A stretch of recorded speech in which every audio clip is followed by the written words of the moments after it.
બનાસકાંઠા ડીસાના એમએલએનું નામ પાણીદાર ધારાસભ્ય કેમ પડ્યું? આપ જોઈ રહ્યા છો સેન્ટ્રલ ભારત ન્યૂઝ। બનાસકાંઠા ડીસામાં પાણીના પ્રશ્નોને કાયમી હલ કરવા માટે પ્રવીણ માળીના કરેલા પ્રયત્નોએ રંગ લાવ્યો।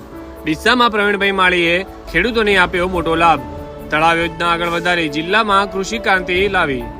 ડીસાના તમામ ગામોમાં બોરના તળ ઊંચા લાવવા માટે જૂના બોરને રિફિલ કરાવ્યા। લોકોને પૂરતું માર્ગદર્શન આપી પોતાના ખેતરોમાં ખેત તલાવડી બનાવવા માટે સહયોગ કર્યો।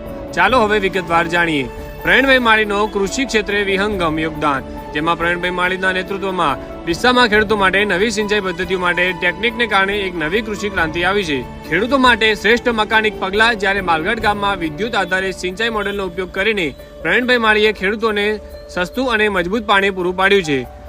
સિંચાઈથી પાકની પેદાવારમાં વધારો કર્યો, જેમાં તળાવ પદ્ધતિના અમલથી ખેડૂતોને વધુ મોસમમાં પાણી મળી રહે, જેના કારણે પાકની પેદાવારમાં ખૂબ જ સુધારો થયો છે।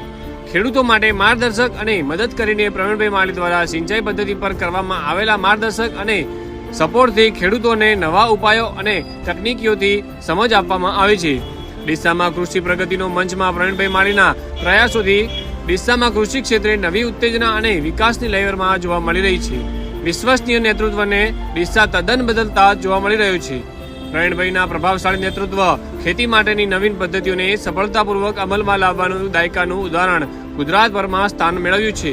ડીસાના એમએલએ પ્રવીણભાઈના પ્રયત્નો અને શ્રેષ્ઠ નેતૃત્વ માટે ખેડૂતો અને ગામ લોકોએ પ્રવીણભાઈ માળી સાહેબનો ખૂબ આભાર માન્યો હતો।